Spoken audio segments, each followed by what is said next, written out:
नमस्कार मित्रों, मैं हूं यशपाल सिंह। आप देख रहे हैं बीबी न्यूज। खबरों को देखने के लिए बने रहे मेरे साथ। आज परशुराम जयंती पे क्या कहना चाहेंगे आप? आज अक्षय तृतीया है। आज के ही दिन शिष्ट की रचना ब्रह्मा ने की थी। आज परशुराम का जन्मोत्सव इस आश्रम में मनाया जा रहा है। सभी लोगों को परशुराम जयंती पे हार्दिक बधाई। अपना परिचय दीजिए। मैं ब्रजेश नंदन पांडे, अध्यक्ष ब्राह्मण समाज कल्याण परिषद आजमगढ़। आज जयंती मनाई जा रही, क्या कहना? आज भगवान परशुराम जी का जन्मोत्सव कार्यक्रम चंद्रमा ऋषि आश्रम पर भगवान परशुराम मंदिर पर मनाया जा रहा है। आज ही के दिन अक्षय तृतीया को भगवान परशुराम जी का अवतरण हुआ था। जब धरती पर हैहयवंशी राजाओं का अत्याचार चरम सीमा पर हो गया था और कार्तवीर अर्जुन, जिसके अत्याचार से पूरी धरती त्राहिमाम हो रही थी, और उसने भगवान परशुराम जी के पिता का वध किया, उनके पूरे आश्रम को उजाड़ा और तत्कालीन सभी साधु संतों का भी उसने वध किया, उनकी हत्या की। तब भगवान परशुराम ने उस कार्तवीर अर्जुन का वध किया और उसके साथ जो 21 राजा उस समय के दुर्दांत और आताताई थे, उन सबों का वध किया। भगवान परशुराम शस्त्र और शास्त्र दोनों के ज्ञाता थे।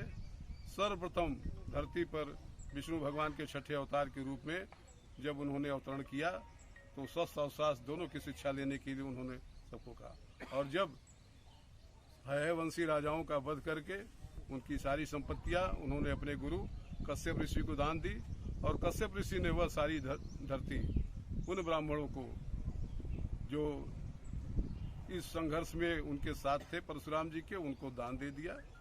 और उसके बाद भगवान परशुराम जी पुनः महेंद्रगिरी पर्वत पर चले गए। वह आज भी अजर अमर है। आज उनके जयंती के अवसर पर हम लोगों को यह शिक्षा लेनी होगी कि शस्त्र से ही शास्त्र की सुरक्षा होती है। हम शास्त्र ग्रहण करें, शास्त्र की शिक्षा लें और शास्त्र के साथ साथ शस्त्र की भी शिक्षा लें, ताकि जब आताताई हमारे धर्म पर आक्रमण करे तो उसका हम सशस्त्र विरोध कर सकें। जय भगवान। अपना परिचय दीजिए। मैं सुभाष चंद्र तिवारी कुंदन, राष्ट्रीय संगठन मंत्री, अखिल भारतवर्षीय ब्राह्मण सभा। आज परशुराम जयंती पे यहाँ पे कार्यक्रम क्या है पूरा? यहाँ चंद्रमा ऋषि आश्रम सिलेनी आजमगढ़ में स्थित भगवान परशुराम जी के मंदिर पर भगवान परशुराम जयंती का भव्य आयोजन है। और इस आयोजन में अखिल भारतवर्षीय ब्राह्मण महासभा के अतिरिक्त ब्राह्मण एकता परिषद और परशुराम सेना, यह तीनों संगठन संयुक्त रूप से यह कार्यक्रम कर रहे हैं।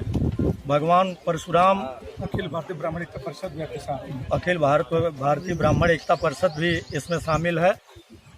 भगवान परशुराम जी ने जिस समय एक ऐसा समय था जब यहाँ के वर्ण व्यवस्था में क्षत्रियों को शासन का पूरा अधिकार दे दिया गया था, लेकिन हैहयवंशी क्षत्रिय सहस्रार्जुन के नेतृत्व में वह जो धर्म से विमुख हो चुके थे, वह लोगों की रक्षा करने के बजाय विधर्म के रास्ते पर चल चुके थे।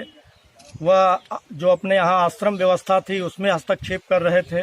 तो ऐसे समय में भगवान विष्णु के छठे अवतार के रूप में भगवान परशुराम जी आए और उन्होंने उस अत्याचारी शासकों का विनाश किया। और यह विनाश करते हुए उन्होंने यह सीख थी कि उस समय एक व्यवस्था थी कि ब्राह्मण जो है अस्त्र शस्त्र सबकी शिक्षा देते थे, लेकिन अपने अस्त्र उठाते नहीं थे। तो भगवान परशुराम ने उस समय यह जो है लोगों को यह शिक्षा दिया कि अत्याचार अन्याय के विरुद्ध जो हमारे सज्जन पुरुष हैं, विद्वान पुरुष हैं, जिनके अंदर सब कुछ का ज्ञान है, वह भी उसके प्रतिकार के लिए अस्त्र उठा सकते हैं। वह धर्म की श्रेणी में आता है। और भगवान परशुराम का जो इतिहास है वह बहुत ही बड़े माता पिता के भक्त थे। एक बार उन्होंने पिता के आदेश में माँ का सर भी काट लिया था, लेकिन पुनः जो है अमृत ये माता को वरदान के स्वरूप जिंदा भी किया। उसी तरह माँ की जब सहस्रार्जुन के लड़कों ने भगवान परशुराम के पिता का वध कर दिया था, जमदग्नि ऋषि का, उस समय जो है उनकी माँ बहुत विलाप कर रही थी और 21 बार उन्होंने छाती पीट कर कहा कि अत्याचारी क्षत्रियों का विनाश करो। उस समय भगवान परशुराम का क्रोध बहुत ही विकराल रूप धारण कर लिया और उस समय उन्होंने क्रोध में 21 बार क्षत्रियों का संहार किया। ऐसा वृत्तांत आता है कि एक बार वह जो है क्षत्रियों का विनाश करने जा रहे थे, वह अंतिम उनका था।